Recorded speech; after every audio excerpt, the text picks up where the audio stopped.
दशरथ जी ने कहा कि मैं घबरा क्यों रहा? तू समझा तो रही है, लेकिन ज्यों ज्यों समझा रही है त्यों तो मेरी बेचैनी बढ़ रही है। तो ये कारण क्या है? केकई ने कहा ये कारण मैं नहीं जानती कि आपकी बेचैनी क्यों बढ़ रही है। बेचैनी आपकी बढ़ रही है तो ये कारण मैं नहीं जानती हूं, ये कारण आप ही जानते होंगे, ये मैं नहीं जानती हूं। अब आप ही बताओ बेचैनी कब बढ़ती है? एक बात आपको बताएं, जब व्यक्ति को अपनी भूल याद आती है तो बेचैनी बढ़ती है। जब भूल याद आती है तब बेचैनी बढ़ती है। तो केकई जी कह रही हैं कि मुझे तो बेचैनी नहीं बढ़ रही है, आपको ही बेचैनी क्यों बढ़ रही है? आप स्वयं समझें कि कौन सी भूल आपसे हुई है कि आपकी बेचैनी बढ़ रही है। बुढ़ापे में बेचैनी बढ़ रही है, और बुढ़ापे में ज्यादा बेचैनी बढ़ती है, घबराहट। क्यों? हमने पिछले जीवन में, रिकॉर्ड में, पिछले वर्षों में, विगत वर्षों में, जवानी में क्या किया, क्या क्या किया, कब कब किया।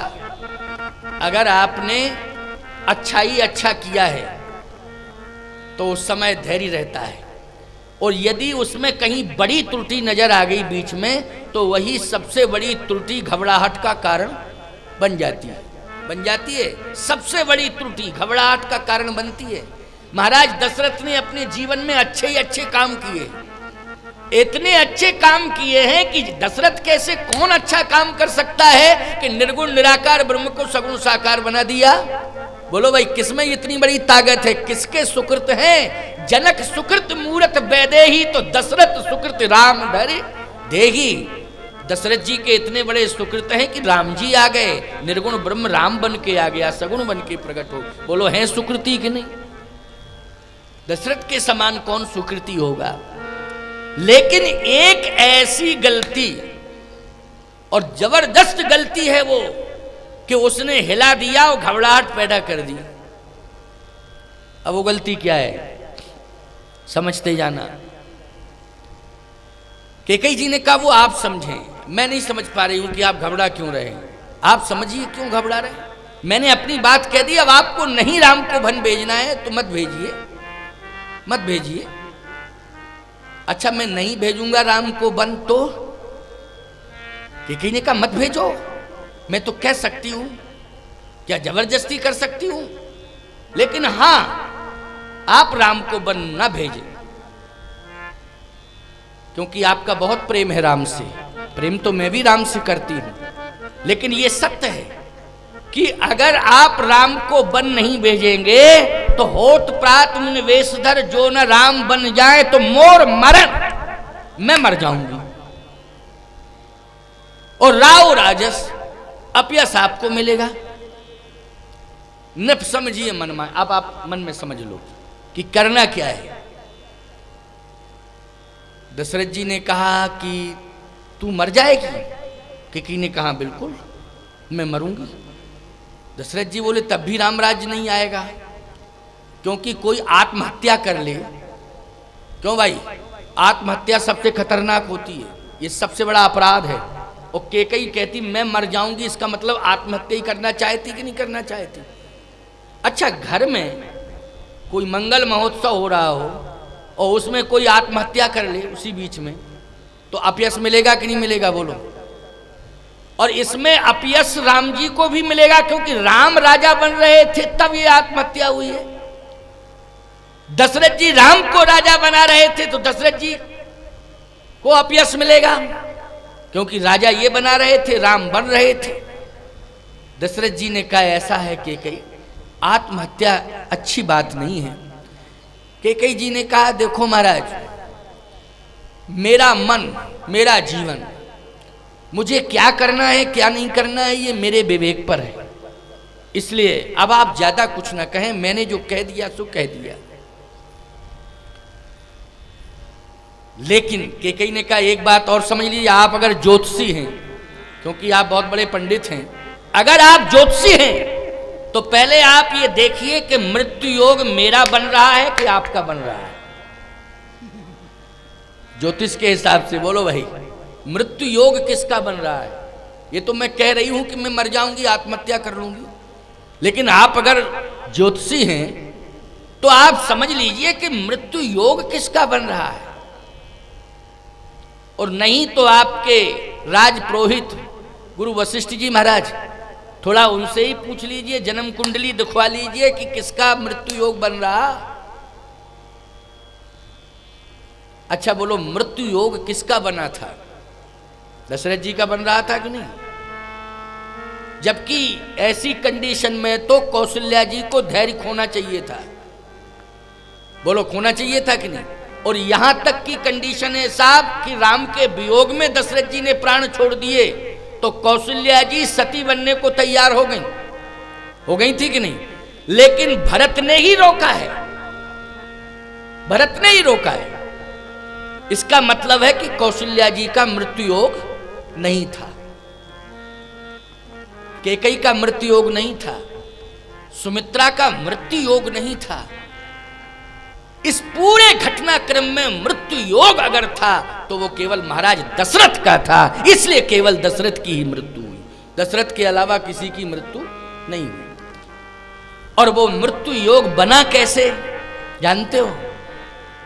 क्योंकि तापस अंध श्राप सुधि आई, ओ कौशल्य ही सब कथा सुनाई। ये मृत्यु योग बना है श्रवण कुमार के माता पिता के श्राप के कारण। बोलो, बना कि नहीं? माता पिता के श्राप के कारण। तो कहा, इतने बड़े तपस्वी को श्राप क्यों दी उन्होंने? हिम्मत कैसे पड़ गई श्रवण के माँ बाप की? इतने बड़े तपस्वी को श्राप दे डाली। तो श्रवण कुमार के माँ बाप से कहा गया, क्योंकि अंधे थे ना वो दोनों, कहे अंधे तो तुम थे ही, अब ऐसा अपराध करके मर रहे हो कि पता नहीं अगले जन्म में क्या हो। क्योंकि अंधे तो पहले से ही हो, इतने बड़े तपस्वी को श्राप दे रहे हो, इतने बड़े ज्ञानी को श्राप दे रहे हो। अरे उससे तो भूल हुई है, जानबूझ करके श्रवण का वध नहीं किया था दशरथ जी ने। बोलो भाई, आप लोग सब बुद्धिजीवी बैठे हो, क्या जानबूझ के किया था? अनजाने में हो गया था। तो अनजाने में इतना बड़ा श्राप कि जाओ तुम भी मेरी ही तरह से पुत्र वियोग में तड़प तड़प करके मरोगे। प्यारे, श्रवण के माँ बाप ने श्राप जो दिया है, क्योंकि श्रवण के माँ बाप भी साधारण नहीं है। बोलो भाई, श्रवण मातृ पितृ सबसे बड़ा मातृ पितृ भक्त। अगर मातृ पितृ भक्तों की लिस्ट तैयार होती है तो पहला नाम श्रवण कुमार का आता है कि मातृ पितृ भक्त कौन कौन हुए हैं। तो पहला नाम किसका आता है? श्रवण कुमार का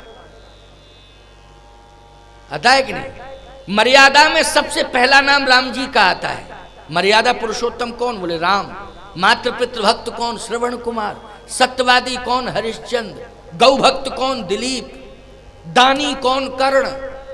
बोलो, इनके नाम आते हैं कि नहीं आते हैं? बोलो, राजा बलि का भी नाम आता है।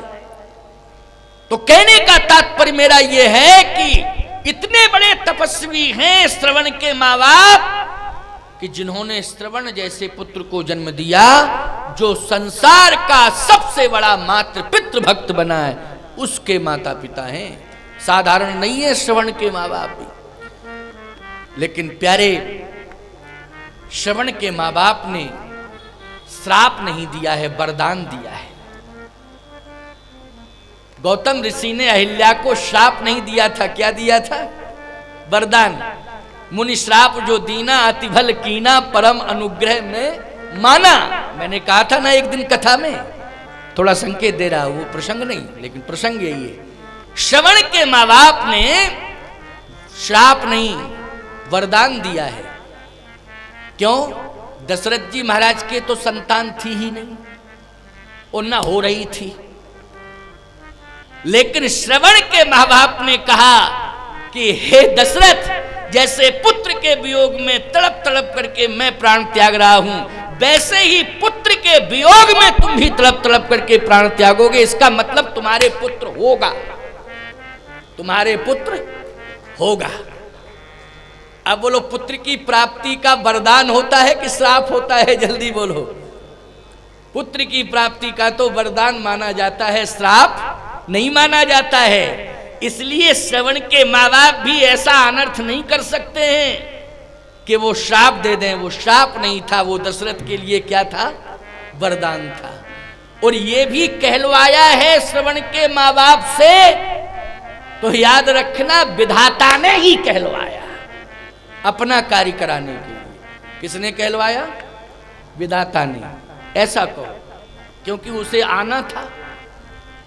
तो कैसे आएगा? एक तो मनु शत्रुपा की तपस्या है, नहीं तो आजकल की स्थिति तो यह है कि कोई संपत्ति अगर छोड़ता भी है तो छोड़ने के बाद वो अपनी व्यवस्था भले ही किसी तीर्थ में बनावे, लेकिन उसके बच्चे करते हैं और अच्छी से अच्छी व्यवस्था करते हैं। आज कलिकाल में तो यही हो रहा है। तीर्थों में लोग रह तो रहे हैं, लेकिन घर की संपूर्ण सुविधाओं से युक्त रह रहे हैं। जो घर में सुविधा वही तीर्थ में भी सुविधा। तो फायदा क्या है भैया? जब डल्लभ के गद्दे पर तुम्हें तीर्थ में सोना था तो घर ही क्यों छोड़ा? घर ही में सो, क्या जरूरत थी कि वहां तीर्थ में पड़े हो? तीर्थ में रहने के कुछ नियम होते हैं, उन नियमों का पालन करना चाहिए। लेकिन एक तो मनु शत्रुपा की तपस्या जुड़ी है उस ब्रह्म को धरती पर उतारने में, दूसरा श्रवण कुमार के माँ बाप का वो श्राप नहीं वरदान भी जुड़ा हुआ है भगवान को धरती पर उतारने में। इसलिए ये श्राप नहीं था, ये वरदान था। आज वही याद आ गया। के तापस अंध, केकई ने कहा भूल क्या है ये आप जानो, आपने की हो तो आप जानिए ना, स्मरण करो। आहा, स्मरण हो आई तापस अंध, श्राप सुधि आई, कौशल्य ही सब कथा सुनाई। केकई को भले ही कथा नहीं सुनाई, लेकिन कौशल्या जी को ये कथा सुना दी। ये कथा सुना दी कौशल्या को कि आज मैं मर रहा हूं तो श्रवण के माँ बाप का श्राप मुझे मरने के लिए विवश कर रहा है, क्योंकि धोखे से ये घटना घटी थी, उसमें मुझे श्राप मिला था, इसलिए मैं प्राण त्याग रहा हूं, महाप्रयाण कर रहा हूं। तो सीधी सी बात यह है कि दशरथ जी महाराज की मृत्यु का केकई से कोई लेना देना नहीं है। वो मृत्यु योग जुड़ गया, और वो मृत्यु योग बनाया किसने है? श्रवण के माँ बाप ने। इसलिए वो समय आ गया और उसी समय पर महाराज दशरथ को जाना पड़ रहा है। कोई ये कहे कि राम जी के बन जाने के कारण, केकई जी के कारण ऐसा हुआ वैसा हुआ, तो ये अपनी अपनी सोच हो सकती है, कोई कुछ भी कहे, अलग बात है, लेकिन सत्य तो यही है। और एक बात आपको बता दें, क्या अगर भरत जी होते तो मरने नहीं देते दशरथ जी, ये कन्फर्म है। भरत जी अगर होते तो मरने नहीं देते। क्या मरने देते? मैं कहता हूं भले ही राज्याभिषेक में नहीं बुलाना था भरत को, लेकिन जब प्रधानमंत्री सुमंत को महाराज दशरथ ने प्रभु राम के साथ भेजा, बोलो भेजा कि नहीं भेजा? और ये कह के भेजा है कि मंत्री जी आप राम को वन में घुमा के भ्रमण करा के वापस अयोध्या ले आना। बोलो कहा था कि नहीं कहा था? वापस ले आना। तो इतना टाइम दशरथ जी को मिल रहा था कि इतने समय में जब तक प्रधानमंत्री जी लौट के नहीं आते तो भरत को बुला सकते थे कि नहीं बुला सकते थे? भरत को बुला सकते थे।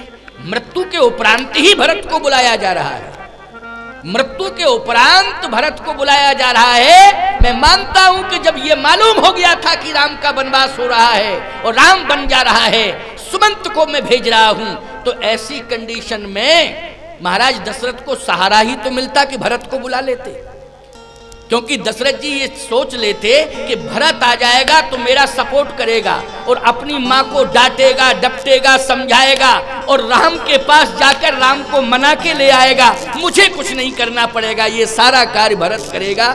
तो बोलो भाई भरत को बुलाया जा सकता था कि नहीं?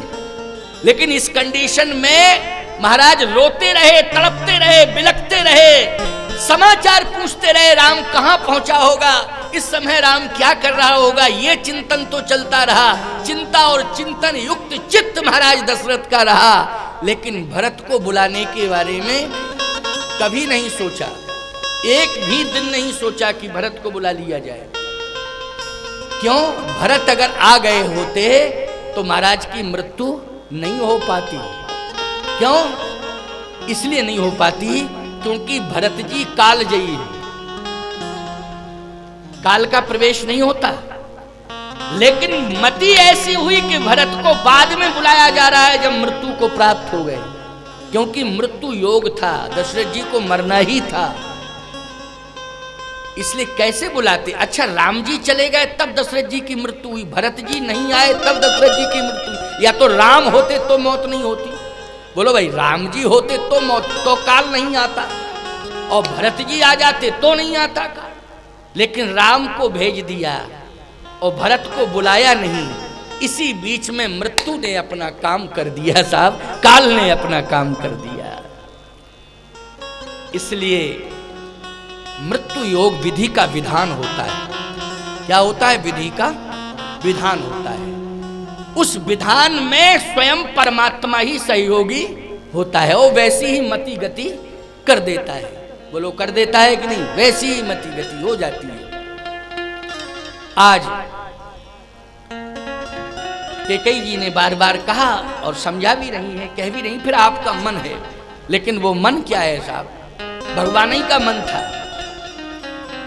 इसलिए मन मुस्काए। मन किसका है? भगवान का। और मन की बात सुनी तो भगवान मन ही मन मुस्कुराने लगे। मन मुस्काए भानु कुल भानु,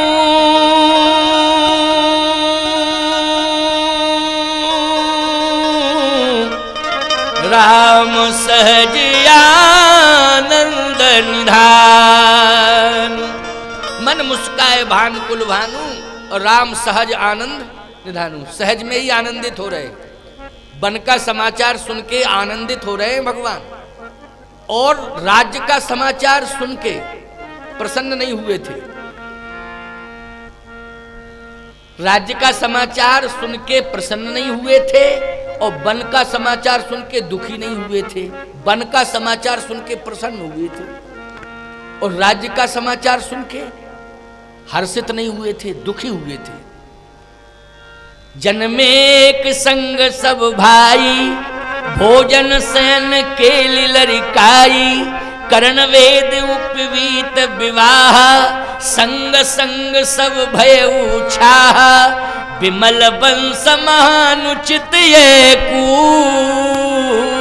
बंधु विहाय बड़ैयव से। बोलो, राज्य का संवाद सुन करके भगवान रोए कि नहीं रोए कि मेरा भाई मुझसे दूर है और मुझे यहाँ राजा बनाया जा रहा है। राम ही बंधु सोच दिन राती, अंडही कमठ होई जहीं भांति। बार बार भरत की याद कर रहे हैं, रो रहे हैं, भैया भरत तुम आ जाओ, कहीं भी हो, तुम्हें क्यों नहीं बुलाया जा रहा है? मेरे राज्य की योजना बन रही है और तुम्हें दूर किया जा रहा है। राम जी रो रहे हैं। सीधी सी बात, वनवास का समाचार सुन करके मन मुस्काए, भानुकुल भानु और राम सहज आनंद निधान। वन का समाचार सुना तो प्रसन्न हो गए मन ही मन। किसी ने कहा मन ही मन क्यों हुए, खुल के प्रसन्न क्यों नहीं हुए? किसी ने कहा खुल के प्रसन्न होते क्यों भैया? बाप बेहोश पड़ा हो और उस समय ही करो तो ये आदर्श पुत्र के लक्षण हैं? बोलो भाई, हमारी समझ में तो नहीं है। उस समय हंसोगे, ठिठोली करोगे, उस समय तो आपको गंभीर होना पड़ेगा, होना पड़ेगा कि नहीं? और आपकी भाव भंगिमा भी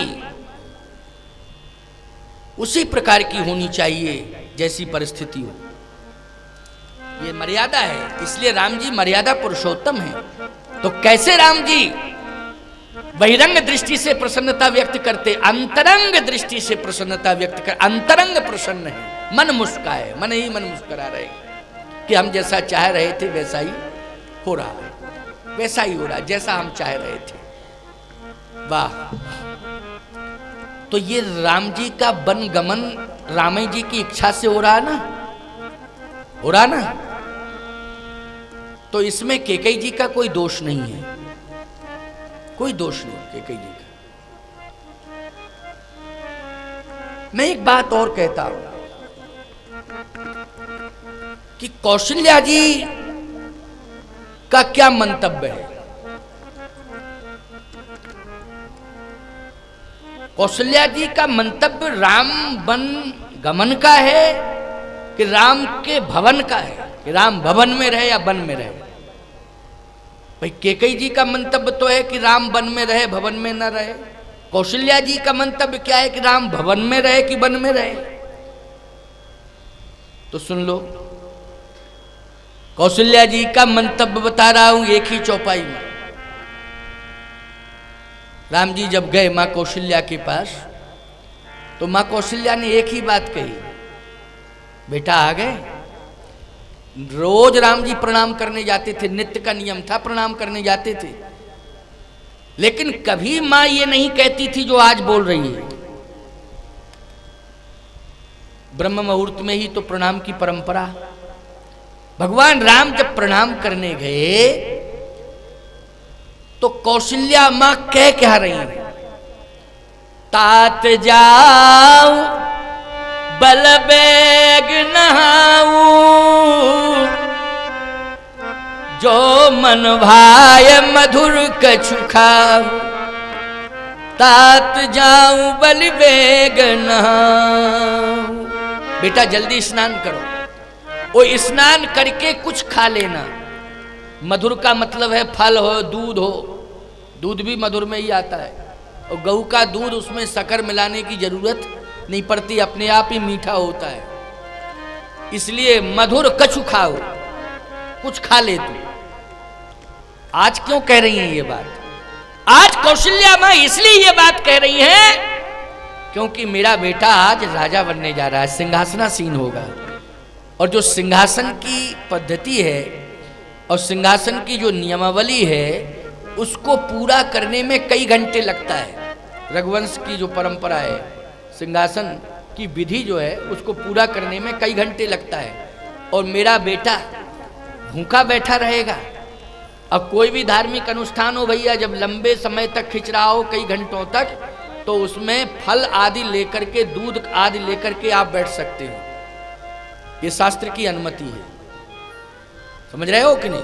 आपको लगे कि कई घंटे तक उठना ही नहीं पड़ेगा, बैठना ही पड़ेगा, ये इस अनुष्ठान की यही विधि है, तो उसमें नियम है कि दूध ले लो, फल ले लो, बैठ जाओ, कहीं कोई दिक्कत नहीं।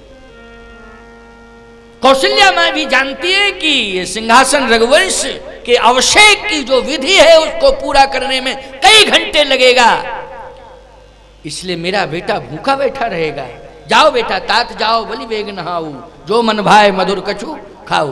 बेटा कुछ ना कुछ खा लो, जाओ जल्दी स्नान करके, लेकिन नहाऊ तब खाऊ। हाँ, ये स्पष्ट लिखा है ना, पहले नहाऊ फिर खाऊ। आजकल के लड़के पहले खाऊ फिर नहाऊ। और उनसे कहो भैया सुबह सुबह कम से कम मुंह धोके, जो है मुंह धोके खाया करो। अरे बोले शेरों का मुंह किसने धोया? अरे बाहरे शेर, ये चमगादड़ शेर बन रहे हैं। क्यों भाई? ये शेर, बोले शेरों का मुंह किसने धोया? नहीं, दुस्साहस नहीं करना चाहिए। परंपरा है नहाओ फिर खाओ। और माँ को भी चाहिए कि बेटों को यही शिक्षा दे, पहले स्नान करो तब कुछ खाओ। कौशल्या माँ ने जैसे कहा तो राम जी ने कहा, माता जी आज मैं नहा नहीं पाऊंगा। क्यों? आज मैं स्नान नहीं कर पाऊंगा। क्यों बेटा? सरयू में रोज स्नान करते थे, आज सरयू में स्नान करने का विधान नहीं है। ऐसी कौन सी बात है? जो भी युवराज बनता है, सिंहासनासीन होता है, उसको पहले सरयू में स्नान करना पड़ता है। यहां तक कि समस्त तीर्थों से जो जल आता है उसमें भी स्नान कराया जाता है। इसलिए तुम्हारे लिए तो कई तीर्थों से जल आया है, सरयू की बात कर रहे हो, सरयू तो अनिवार्य है। कहा माता जी अब तो आप मुझे आज्ञा दे दें, तो राजा तो तुझी को ही बनना है। कहाँ राजा तो बनना है, लेकिन जो अयोध्या का राजा बनता है वो सरयू में स्नान करता है। तो तुम कहां के राजा बन रहे हो? अयोध्या के राजा तो बन रहे हो राम। राम जी ने कहा थोड़ा परिवर्तन हो गया। क्या? अयोध्या से जो बड़ा राज्य है पिताजी, उसका राजा मुझे बना रहे हैं। तो कौशल्या जी बोली हमको कई हजार वर्ष हो गया अयोध्या में रहते रहते, आज तक हमने नहीं सुना कि अयोध्या से बड़े राज्य के भी राजा हैं तुम्हारे पिताजी। और कौन सा राज्य है बड़ा राज्य जिसको पिताजी दे रहे हैं? थोड़ा मुझे भी तो बता दो। राम जी कहते हैं पिता दीन मोहे कानन राज। पिताजी ने मुझे जंगल का राजा बनाया है। जंगल का राजा? कानन राजू, जंगल का राजा, वो बड़ा राज्य है ना जंगल का। अच्छा, तुम्हारे पिता ने ये निर्णय क्यों लिया? ये निर्णय क्यों लिया तुम्हारे पिता ने? और केवल तुम्हारे पिता ने अगर ऐसा निर्णय लिया है तो जो केवल पितु आयुष दाता तो जन जाओ जान बड़ी माता, मत जाओ। मैं मां हूं, इसलिए मां होने के नाते कह रही हूं मत जाओ। क्यों भाई, इस चौपाई का यही अर्थ होगा कि नहीं होगा कि इसके आगे पीछे कोई अर्थ है? जो केवल पितु आयुष दाता तो जन जाओ, क्योंकि जान बड़ी माता, मैं बड़ी मां। माँ का दर्जा पिता से बड़ा होता, वैसे तो बड़ी है ही है, लेकिन राम की भी माँ है। और सही बात यह है कि पिता से भी ज्यादा महत्वपूर्ण आज्ञा माँ की होती है, वो बड़ी आज्ञा मानी जाती है। इसलिए मैं कह रही हूं जन जाओ मत जाओ। अब क्लियर हो गया कि कौशल्या माँ राम को भवन में रखना चाहती है और दशरथ जी वन में भेज रहे हैं, लेकिन कौशल्या जी भवन में। केकई जी वन में रखना चाहती, कौशल्या जी भवन में। तो जन जाओ मत जाओ। और जब नहीं जाएंगे तो भवन में रहना पड़ेगा कि नहीं? वाह, इसका मतलब है कि केकई में और सुमित्रा में और कौशल्या में, इन तीनों में आपस में टकराव है, विरोध है। यही तो अर्थ है, विरोध ही तो है। केकई कहती बन जाओ, कौशल्या कहती नहीं जाना। पिताजी की भी बात मत मानो, मत मानो पिताजी की बात। मैं कह रही हूं मां हूं तो जन जाओ जान बड़ी माता। लेकिन याद रखना, मां की महिमा है, ये सत्य है, इसमें कहीं कोई शक नहीं। लेकिन आखिर किसी की पत्नी भी तो है कौशल्या जी। राम की मां है, लेकिन दशरथ की कौन है? पत्नी है कि नहीं? दशरथ की कौन है? पत्नी है। तो एक पत्नी पति के लिए कह रही है और अपने पुत्र से कह रही है कि जो केवल पितु आयुष दाता तो जनी जाहु जान बड़ी माता। लेकिन फिर महिमा क्या रहेगी कौशल्या मां की?